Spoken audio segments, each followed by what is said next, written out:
Hello everyone, चलिए देख लेते हैं कि आज जो एक इम्पोर्टेंट वीडियो है। इसके अंदर क्या होता है कि हर ट्रेडर का एक लेवल होता है, हर एक चीज का एक लेवल होता है।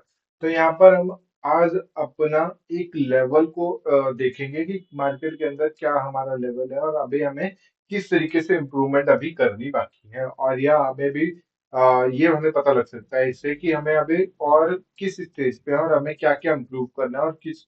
और जैसे अगर हम सेकंड स्टेज पे तो हमें थर्ड पे कैसे आएंगे, थर्ड से हम फोर्थ में कैसे आ सकते हैं। तो सबसे पहले स्टेज वन आती है। स्टेज वन के अंदर क्या रहता है कि अभी आपने मार्केट में ये डिसाइड किया कि अब मैंने मार्केट के अंदर काम करना स्टार्ट करना है। तो अब सबसे पहले हमें जब स्टेज वन के अंदर सबसे पहले देखा जाता है कि अभी हमें अपने इंटरेस्ट के हिसाब से हमें देखा जाता है कि जैसे कि अगर मैं प्राइजेक्शन जो है मेरा अच्छा है या मैं डाटा में अच्छा हूँ, तो किस तरीके से अपना भी इंटरेस्ट जो है या अपनी पकड़ को किस तरीके से यहाँ पर अपना फाउंड करते हैं और देखते हैं कि किस तरीके से हम यहाँ पर मार्केट के अंदर काम कर सकते हैं और अच्छा अपना प्रदर्शन कर सकते हैं। दूसरी चीज क्या होती है कि जब आप यहाँ पर जब फर्स्ट स्टेज पे होते हो तो मार्केट के अंदर जानने की कोशिश करते हो। एग्जांपल जैसे कि निफ्टी 50 के अंदर 50 कंपनीज होती हैं और बैंक निफ्टी के अंदर क्या होता है, किस तरीके से मूवमेंट होती है, कितने का लॉट होता है, सेल क्या होता है, बाई क्या होता है, टाइम डीके क्या होता है, थीटा क्या होता है। इन सब सिनेरियोज के थोड़ी सी आप नॉलेज लेना स्टार्ट कर देते हो तो आप आते हो फर्स्ट स्टेज के अंदर। फर्स्ट स्टेज में यही होता है कि आप बेसिक चीजों को, अभी आप मार्केट के अंदर आ रहे हो तो बेसिक चीजों को आप कवर कर रहे हो, देख रहे हो किस तरीके से काम हो रहा है। जब सेकंड स्टेज आती है तो आपको थोड़ा सा आइडिया हो जाता है कि यहाँ निफ्टी 50 है या बैंक निफ्टी है या कॉल सेल कैसे पुट लेनी है, नीचे जाते हुए पुट लेनी है, ऊपर जाते किस तरीके से सिनेरियो, ठीक है। तो यहाँ पर अब एक सेकंड स्टेज पर जब आप आते हो तो इसके अंदर आपको क्लियर होता है कि सपोर्ट क्या होता है, रेजिस्टेंस क्या होता है, मार्केट के अंदर टाइम फ्रेम क्या होता है, टाइम फ्रेम किस तरीके से काम करता है। तो जब आप धीरे धीरे इसकी नॉलेज ले लेते हो तो आपको जब काम करना स्टार्ट करते हो सेकंड स्टेज पे आप जो है ट्रेड करना आप स्टार्ट कर सकते हो। जब आप ट्रेड करना स्टार्ट करते हो तो आपको पता लगता है कि लॉट्स, अभी जो मेरे एक लॉट में मैंने कैसे काम करना है, एक लॉट के अंदर एक्चुअली क्या होता है जब आप सीख रहे हो कोई भी एक चीज को सीख रहे हो ना, तो सबसे पहले आप वन लॉट के अंदर ही ट्रेड करो।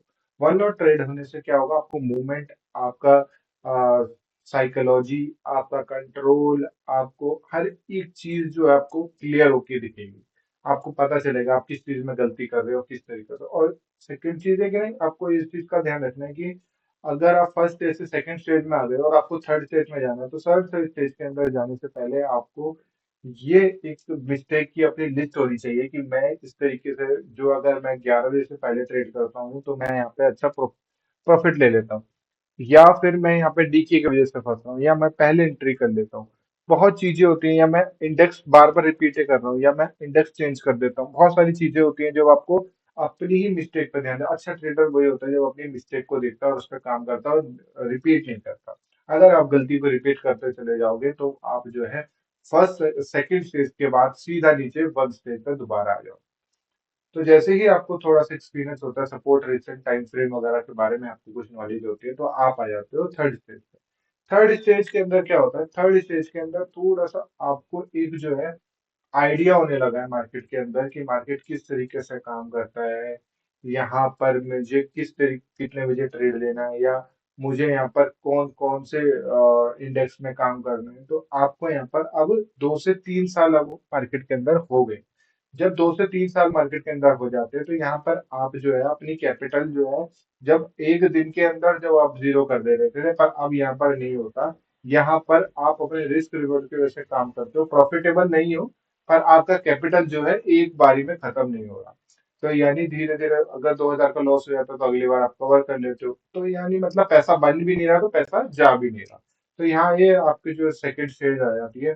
फिर एक लास्ट एंड इम्पॉर्टेंट स्टेज होती है, वो होती है स्टेज फोर।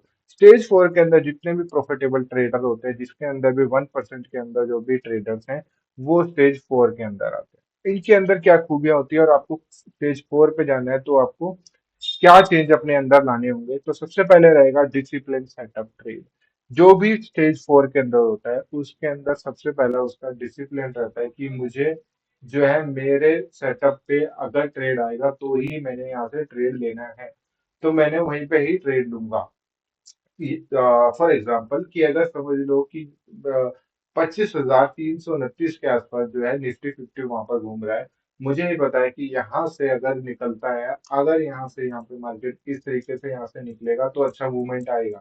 मैंने यहाँ पे कहीं से यहाँ किसी तरीके से भी मैंने यहाँ पर ट्रेड लेके पहले नहीं बढ़े, जैसे यहाँ तक जाएगा, यहाँ से मूवमेंट करेगा तो ही मैं ट्रेड लूंगा, नहीं तो अदरवाइज मैं ट्रेड नहीं लूंगा। इसका मतलब यह है कि डिसिप्लिन मेरा जो सेटअप बनेगा, तो मैंने अपने आप को डिसिप्लिन किया हुआ है कि मुझे अगर आज ट्रेड अगर मेरे सेटअप पे मिला तो ही मैं ट्रेड करूंगा, नहीं तो अदरवाइज मैं ट्रेड नहीं करूंगा। यहाँ पर फोर्थ स्टेज के अंदर 7 पॉइंट आते हैं। अगर आप इस पॉइंट के अंदर काम कर लोगे तो आप स्टेज 4 पे पहुंच पाओगे। और स्टेज 4 के बाद जब पहुंच जाते हैं, वो 3 पे क्यों नहीं जाते या 2 पे क्यों नहीं जाते, वो 4 पे ही क्यों रहते हैं, वो इन चीजों पे ध्यान देते हैं। ठीक है, फर्स्ट में आपको मैंने बता दिया कि डिसिप्लिन सेटअप ट्रेड होता है। दूसरी चीज होती है कि इन दूसरा जो पॉइंट नंबर दूसरा सेकंड, तो इसके अंदर क्या होता है कि इनको ये तो पता होता है कि मुझे कौन से इंडेक्स में काम करना है। उनका एक सेलेक्टेड इंडेक्स हो जाता है कि जैसे कि अगर इंडियन मार्केट के अंदर जाओ तो वो सिर्फ निफ्टी फिफ्टी या बैंक निफ्टी के अंदर ही ट्रेड करेंगे। अगर फर्स्ट स्टेज वाले सेकंड स्टेज के अंदर क्या होता है, आप बेंसेक्स में देखते हो, सेंसेक्स में देखते हो, आप निफ्टी फिफ्टी में देख रहे हो, आप फिर निफ्टी में कर रहे हो, मिड कैप में कर रहे हो, तो ये सब वो क्लियर करके उनको ये पता होता है कि किस में कितनी मूवमेंट आ रही है और मेरा सेटअप किस पे अच्छा काम कर रहा है। तो वो एक फिल्टर कर लेते हैं कि मुझे सिर्फ दो इंडेक्स में काम करना है इंडियन मार्केट में, निफ्टी फिफ्टी या बैंक निफ्टी या कोई भी एक इंडेक्स जो है आपको सेटअप के हिसाब से सुटेबल हो गया है। ठीक है।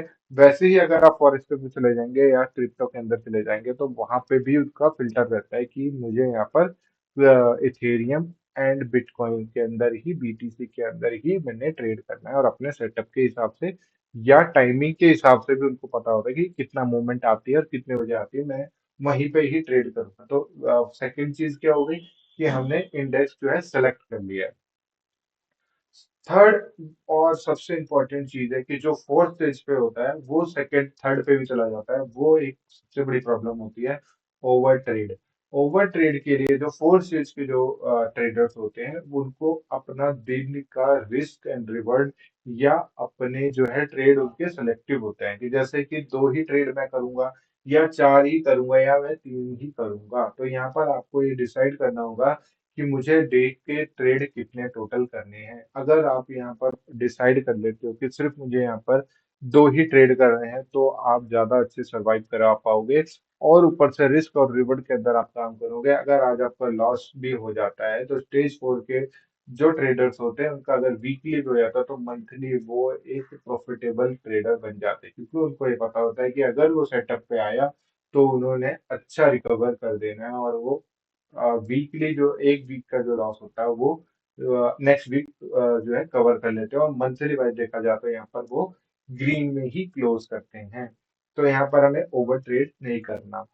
तीस चौथी चीज जो होती है उनके अंदर, और स्टेज 4 के जो ट्रेडर्स होते हैं उनको अगर जब वो ट्रेड लेते हैं, अपना एक सेटअप बना के जब वो ट्रेड लेते हैं, वहां से अगर जब वो मूवमेंट लिया मार्केट में और अगर वो ट्रैप कर दिया या अब उनकी पोजीशन जो है रेड पे जाने लगी है, तो उनका एक अपना एक रिस्क एक सेलेक्ट होता है कि जैसे कि मुझे इस ट्रेड पर 1,000 या 2,000 या 3 लाख या 4 लाख का ही मुझे लॉस लेना है, वो अपनी पोजीशंस को काट देते हैं।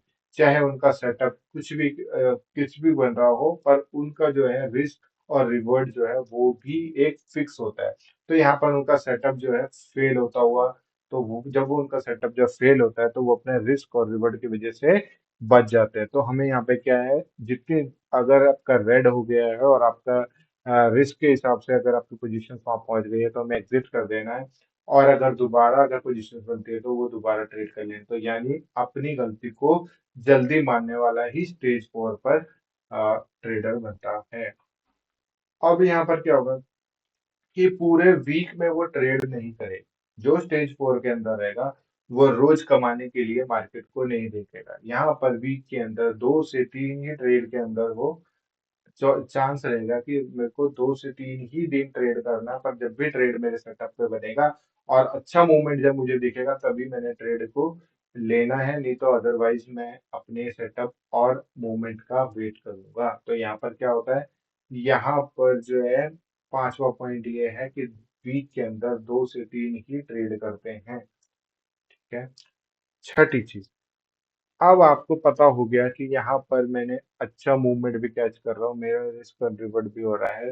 अब जो है स्टेज 4 के जो ट्रेडर्स होते हैं वो बड़े इवेंट पे ट्रेड नहीं करते। क्यों? क्योंकि उनका जो रिस्क और रिवॉर्ड है, जो मूवमेंट है फास्ट होने की वजह से, वो है यहाँ पर ट्रेड नहीं करते। अगर उन्होंने कुछ प्रॉफिट कमाया हुआ है अगर वीक में और इवेंट आ जाता है, तो वो अपने प्रॉफिट का ही कुछ पार्ट अपना रिस्क लेकर इवेंट पे ट्रेड करते हैं, नहीं तो अदरवाइज वो इवेंट को अवॉइड करते हैं। सातवीं और सबसे इम्पोर्टेंट और लास्ट है, जो सबसे अच्छा पॉइंट है कि यहाँ पर जब आपको यहाँ पर स्टेज 4 में जब आप पहुंच जाते हैं, तो आपका ज्ञान का लेवल बहुत ज्यादा होना चाहिए, कैपिटल आपकी स्मॉल होनी चाहिए। अगर आपका कैपिटल जो है स्मॉल है और आपका ज्ञान बहुत ज्यादा है, आपको नॉलेज ज्यादा है, तो आप अपने कैपिटल को ज्ञान के बराबर ले जाएंगे। तो वहां पर क्या होगा, अगर आपका यहाँ पर कैपिटल बहुत बड़ा है और आपका ज्ञान कम है, यानी आप स्टेज 2 में हो, पर आपने जो है यहाँ पर कैपिटल जो है अपना बहुत ज्यादा ले रखा है, तो वहां पर आप अपने कैपिटल को अपने ज्ञान के बराबर कर दोगे। तो यहाँ पे ये पता चलता है कि आपने ज्ञान को जितना बढ़ाओगे, अपनी लर्निंग को जितना बढ़ाओगे, अगर आपके पास स्मॉल कैपिटल भी है, तो आप उसको अपने ज्ञान के पास लेके आ सकते हो। वो अपने कैपिटल को बड़ा कर सकता है, पर उसको यहाँ पर ज्ञान को बड़ा करना है, कैपिटल यहाँ पर खुद बड़ी हो जाती है। तो स्टेज 4 के अंदर ये चीजों का आपने ध्यान रखना है। तो आपको यहाँ पर पहले सबसे पहले ये देखना है कि आप स्टेज कौन से पे आते हो, और जब आप 1 में आते हो तो 2 में किस तरीके से जाना है वो मैंने प्रोसेस बताया। 2 से हो तो 3 में कैसे जाना है तो वो बताया, और 3 से 4th में जाना है, और 4th में आपको वहां पर रहने के लिए, आपको वहां पर अपना घर बना के रखने के लिए किन किन 7 पॉइंट का ध्यान रखना है और अपना जो है ट्रेड पे बने रहना है, तो आपको इन पॉइंटों को फॉलो करना पड़ेगा। और आपको अच्छा ट्रेडर बनने से कोई नहीं रोक सकता। तो सबसे मोस्ट इम्पॉर्टेंट है ट्रेडिंग के अंदर डिसिप्लिन। अगर आप अपने डिसिप्लिन को फॉलो रखेंगे, तो अच्छा मार्केट के अंदर रिस्क एंड रिवॉर्ड कमा सकते हैं। थैंक